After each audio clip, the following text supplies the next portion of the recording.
In the heart of an alien world named Etheria, where crystal spires pierced glowing skies and rivers of liquid light flowed through cities, a grand council chamber buzzed with tension. The air shimmered faintly as dozens of beings, each unique, in shape, size, and color, gathered around a massive circular table. These were the leaders of the Galactic Union, representatives from countless species that spanned galaxies. But today, all eyes were on the elders. The elders sat at the far end of the room, their forms ancient and ethereal. Their bodies glowed, softly, like embers fading after a long burning fire. They had lived for millennia, witnessing the rise and fall of civilizations across the cosmos. When they spoke, their voices carried weight, not just because of their age, but because they rarely did so without reason. Today was one of those rare moments. "We have detected something unusual," said Elder Zanara, her voice calm but firm. Her translucent hands hovered over a holographic projection of a small blue planet floating in the center of the table. "This world, Earth, is home to a species unlike any we have encountered before." Whispers rippled through the chamber. Some leaned closer to examine the image. Others exchanged skeptical glances. Earth looked unremarkable, a tiny speck in the vastness of space. What could possibly be so special about it? "They call themselves humans," Zainara continued. "At first glance, they appear primitive. Their technology is rudimentary compared to ours, yet—" She paused, letting the silence stretch. "Yet they possess qualities that make them uniquely dangerous." "Dangerous?" scoffed Counselor Vera, a tall, angular being with metallic skin that gleamed under the chamber's soft glow. "Look at them. They're barely out of caves. How can such insignificant creatures threaten us?" Zainara's gaze locked onto Vera, unwavering. "It is not their current state that concerns us. It is their potential. Humans adapt quickly. They innovate relentlessly. And most importantly, they do not know when or how to stop." Her words hung heavy in the air. A few council members shifted uncomfortably, while others dismissed her warning outright. Among them was Kale, a young scientist who served as an advisor to the council. He had always respected the elders' wisdom, but even he found their claims hard to believe. Still, curiosity tugged at him. After the meeting adjourned, Kale lingered behind. As the other counselors filed out, murmuring among themselves, he approached the elders. "May I ask a question?" he said hesitantly. Elder Zanara nodded, her luminous eyes fixing on him. "You wish to understand why we fear these humans?" "Yes," Kyle admitted. "I mean no disrespect, but they seem so small, so fragile. How could they pose a threat to our empire?" Zainara gestured toward the hologram of Earth, which still hovered above the table. "Observe," she said simply. The projection shifted, showing scenes from human history. Tribes building crude shelters, then villages, then sprawling cities. Wars erupted and subsided. Empires rose and fell, and technology advanced at a dizzying pace. In mere centuries, humans went from riding horses to flying machines capable of reaching space. Kyle watched, mesmerized. "They're remarkable," he murmured. "They are more than remarkable," Zainara replied. "They are relentless. Where other species might retreat in the face of hardship, humans push forward. Where others accept limits, humans break them. This drive has allowed them to survive against overwhelming odds, but it also makes them unpredictable." Kyle frowned. "Unpredictable, yes, but dangerous? Surely we could contain them if necessary." "You underestimate their capacity for change," Zainara warned. "Their numbers grow exponentially. Their tools evolve faster than we can anticipate. And now, they have begun to look beyond their own star system. Soon, they will venture into the galaxy. And when they do, they will not come in peace." Kale wanted to argue, but deep down, he felt a chill. The elders had never been wrong before. Over the next several weeks, Kale couldn't shake the memory of that conversation. Driven by a mix of skepticism and intrigue, he began studying humanity more closely. Using advanced probes disguised as Asteroids, he intercepted transmissions from Earth. He listened to their music, read their texts, and observed their behavior. What he discovered both fascinated and alarmed him. Humans were indeed ingenious. They solved problems with creativity and determination. When faced with famine, they developed new ways to grow food. When diseases struck, they invented cures. Even when their own planet threatened to destroy them through natural disasters or climate shifts, they adapted. But there was another side to them, a darker side. Kale saw footage of wars waged over land, resources, and ideology. He read accounts of environmental destruction caused by unchecked industrialization. Most troubling of all, he noticed a pattern. Whenever humans encountered something unfamiliar, they either dominated it or destroyed it. One day, while reviewing data from a probe orbiting Earth's moon, Kale stumbled upon something extraordinary. A human spacecraft had launched into deep space. It wasn't sophisticated by alien standards. It lacked the sleek design and advanced propulsion systems of Zetherian ships, but it worked. For the first time, humans had left their solar system. Kale's heart raced as he analyzed the craft's trajectory. It was heading directly toward a region of space monitored by the Galactic Union. If humans discovered they weren't alone, what would they do? Would they seek allies? Or would they see other species as rivals? He rushed to the council chamber, eager to share his findings. But when he arrived, he found the atmosphere tense. News of the human spacecraft had already reached the council, and not everyone was pleased. "They've breached our borders," Veda snapped, slamming her fist on the table. "This is unacceptable. We should destroy their ship immediately." "No," Kale protested, stepping forward. "We don't know their intentions yet. Destroying their vessel could provoke them. And doing nothing will only embolden them," Veta shot back. "If we wait too long, they'll become a real threat." The debate raged on, with counselors divided. Some sided with Veta, advocating for decisive action. Others agreed with Kale, urging caution. Meanwhile, the elders remained silent, their expressions unreadable. As the argument grew louder, Kale turned to Zinara. "What should we do?" he asked quietly. "It is already too late," she replied, her voice tinged with sadness. "Humans are aware of our presence. Whether we act now or later, they will respond. And once they set their sights on something, they cannot be stopped." Her words sent a shiver down Kale's spine. He realized then that the elders weren't just warning the council, they were mourning the inevitability of conflict, of chaos brought by a species that refused to yield. Days turned into weeks and the council remained deadlocked. Veta pushed for military intervention, while Kale argued for diplomacy. Meanwhile, humanity continued its march into the stars, oblivious to the storm brewing around them. Then came the moment that changed everything. A team of human scientists detected faint signals emanating from the alien probes orbiting their moon. At first they thought it was interference, but as they analyzed the data, they realized the truth. They weren't alone. Panic swept across Earth. Governments convened emergency meetings. Military forces went on high alert. Conspiracy theories spread like wildfire. Some called for immediate retaliation against the unknown observers. Others urged restraint. Back on Zetheria, the council watched in stunned silence as reports poured in. Humanity's reaction confirmed what the elders had feared all along. They were resourceful, resilient, and utterly fearless. Veta smirked triumphantly. "See? I told you they were trouble." Kyle said nothing. He stared at the hologram of Earth, his mind racing. The humans had taken their first step into the galaxy, and there was no turning back. As the council dissolved into another heated debate, Zinara rose slowly to her feet. Her voice, though soft, silenced the room. "The elders warned you," she said. "Humans are unstoppable. Now the choice is yours. Face them with wisdom, or prepare for war."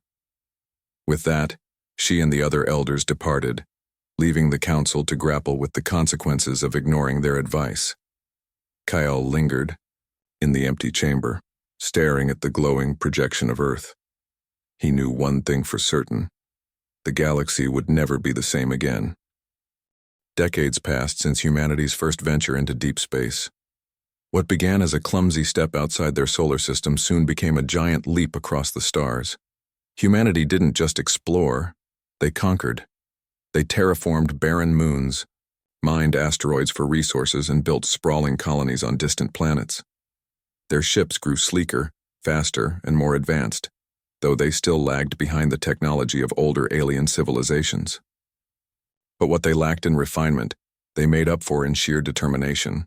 The galaxy took notice. On Zetheria, whispers of humanity's expansion reached every corner of the Galactic Union. Some aliens admired humans' ingenuity, others feared their ambition. Among those watching closely was Kale, who had abandoned his role as a council advisor to study humanity firsthand. He traveled alone through the cosmos, observing their progress from afar. What he saw filled him with awe and dread. Humanities. Reach Gross Kale stood aboard a cloaked observation vessel, gazing at a human colony nestled within the icy rings of a gas giant. The settlement glowed faintly in the darkness, its domes reflecting light from a distant star. Just decades ago, this moon had been lifeless, a frozen wasteland of ice and rock. Now it teemed with activity. Humans worked tirelessly to extract water, grow crops in hydroponic farms, and build habitats that could sustain thousands. "They're incredible," Kale muttered to himself. "No other species has ever done so much with so little."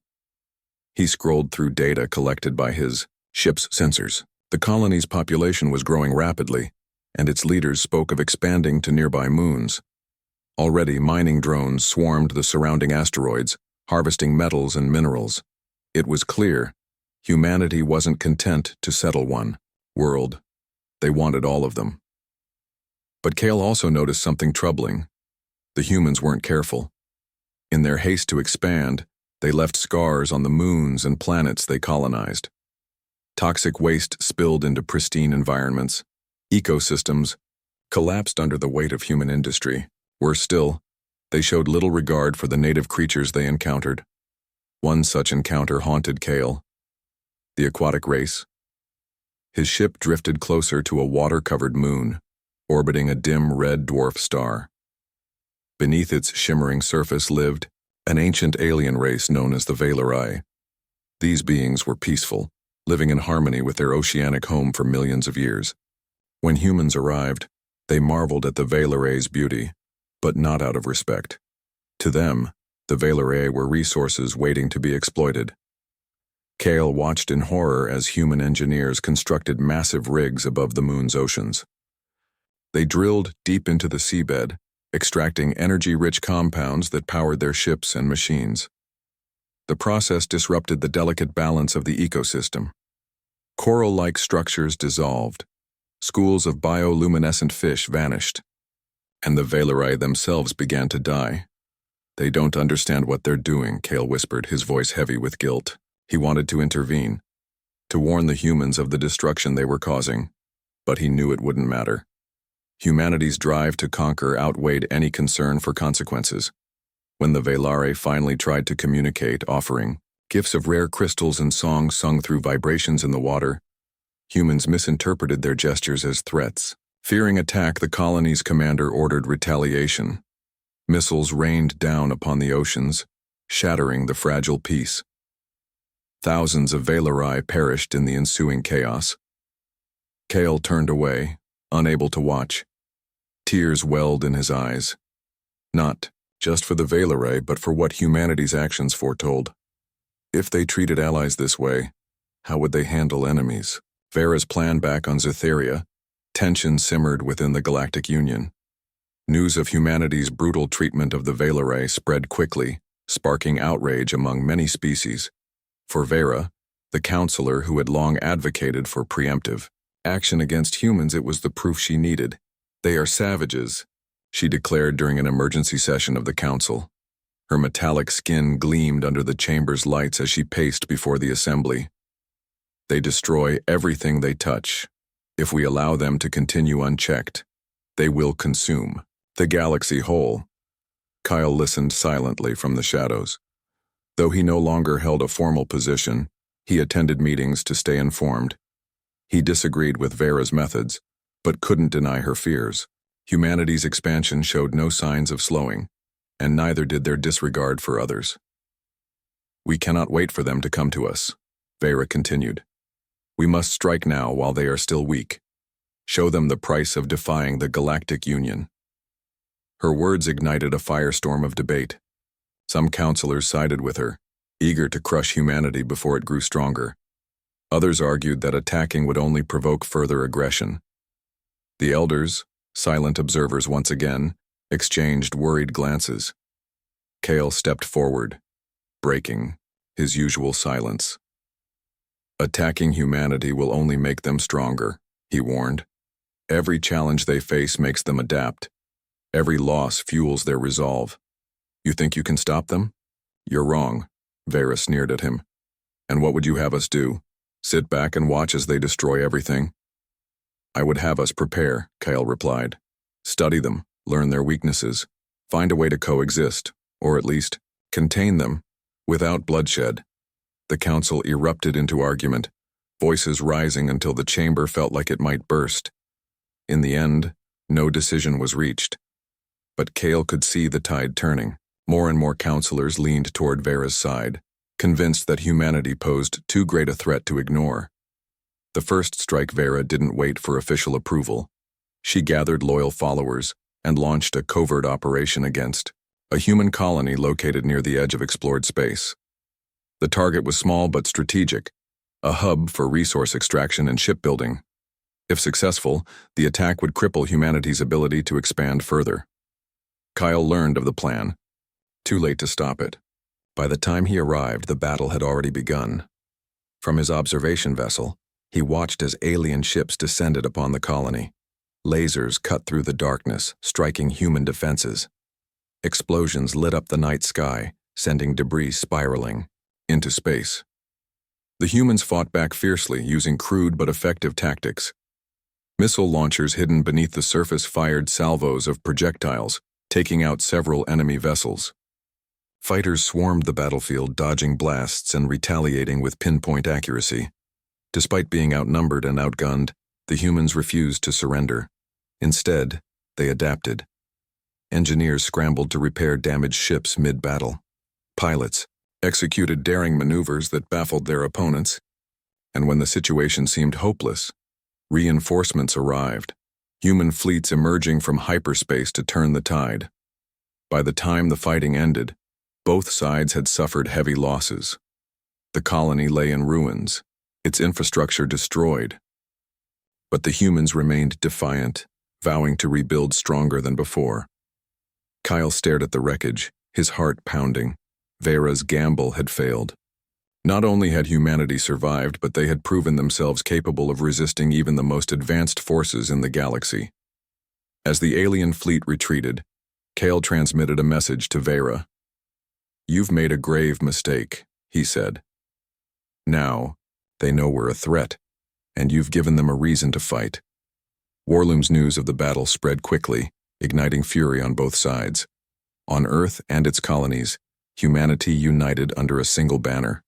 Leaders declared that the attack marked the beginning of a new era, one where humans would no longer tolerate interference from outsiders. Ships were mobilized, weapons upgraded, and strategies devised to counter future assaults. Meanwhile, the Galactic Union descended into chaos. Some blamed Vera for provoking humanity unnecessarily. Others demanded immediate retaliation. The elders, speaking publicly for the first time in years, issued a grim warning. The seed of war has been planted. Its roots will spread far and wide, consuming all in their path. Kyle wandered the halls of Zetheria, lost in thought. He had seen humanity's potential for greatness and for destruction.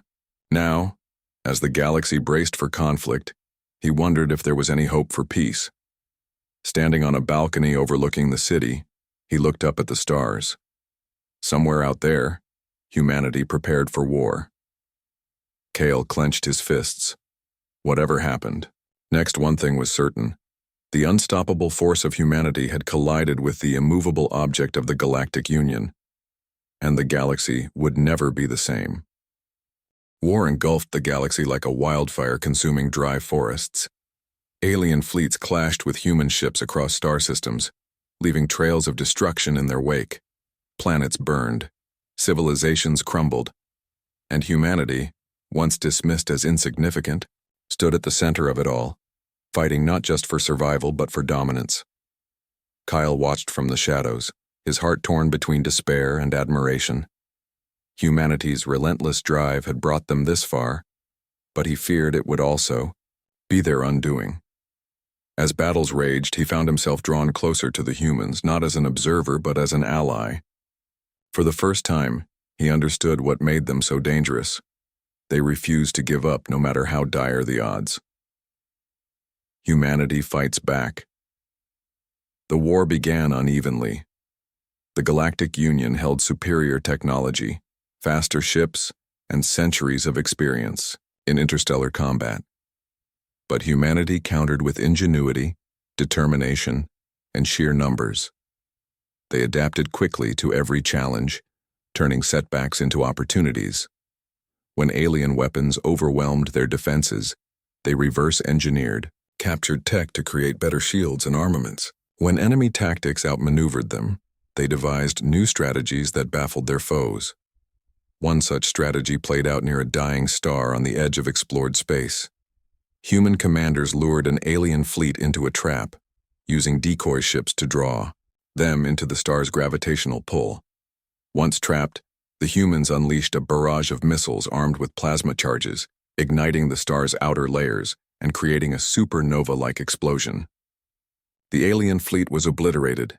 News of the victory spread like wildfire among human colonies, boosting morale and inspiring fresh recruits to join the fight.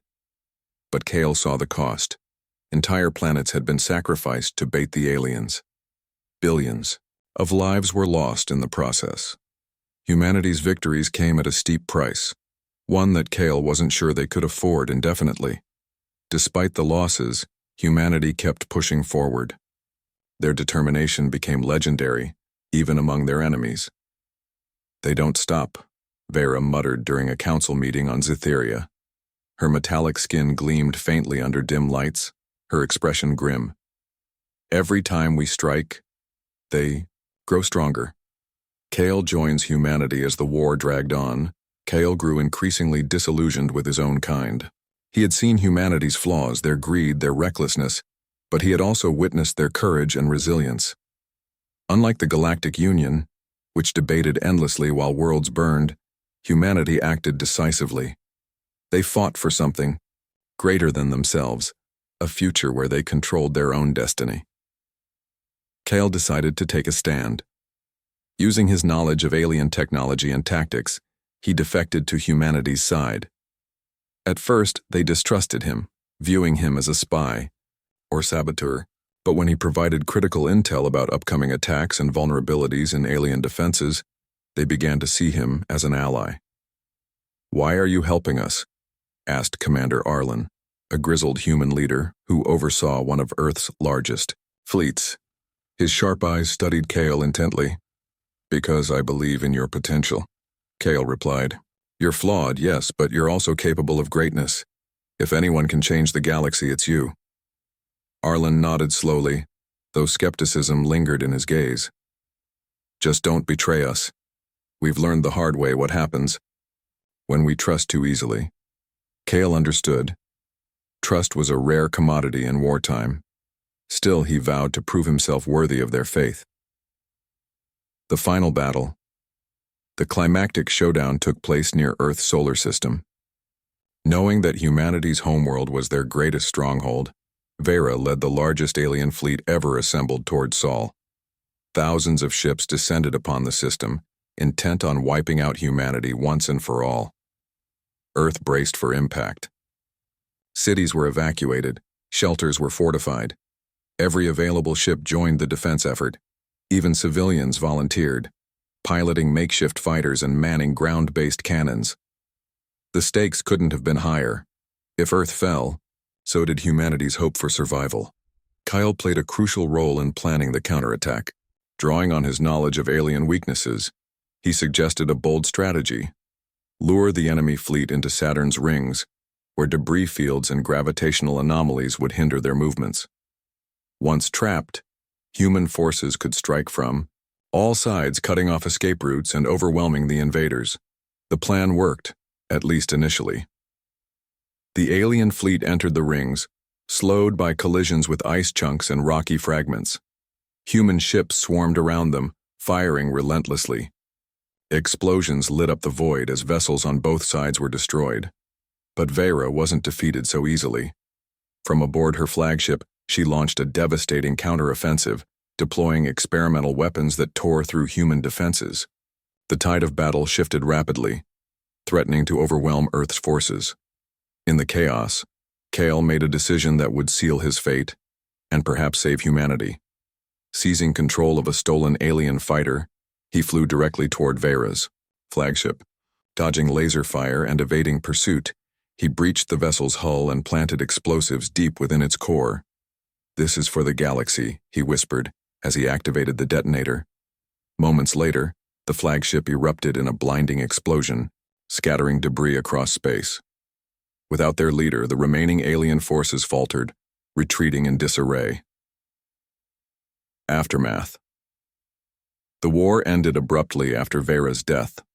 Though scattered skirmishes continued for months, the Galactic Union lacked the will to press on. Humanity emerged victorious, but scarred. Colonies lay in ruins. Billions had perished, and Earth itself bore the scars of orbital bombardments and atmospheric damage. Yet amidst the devastation there was hope. Humanity had proven itself unstoppable, earning both respect and fear from other species. Leaders from across the galaxy approached Earth cautiously, seeking alliances rather than conflict. Slowly, a fragile peace began to take root. Kale remained, on Earth, watching as humanity rebuilt. Standing on a hill overlooking a city still smoldering from the war, he gazed at the stars. Ships zipped past overhead, carrying humans to new worlds. Somewhere out there, other civilizations waited. Would they welcome humanity, or would they fear them? The elders were right, Kyle murmured to himself. Humans truly are unstoppable, but is that a blessing or a curse? He didn't have an answer. All he knew was that humanity's journey was far from over. With each step into the unknown, they carried the potential for both creation and destruction. Whether they chose wisely remained to be seen. As the sun dipped below the horizon, painting the sky in hues of orange and red, Kale turned away. The galaxy had changed forever, and so had he.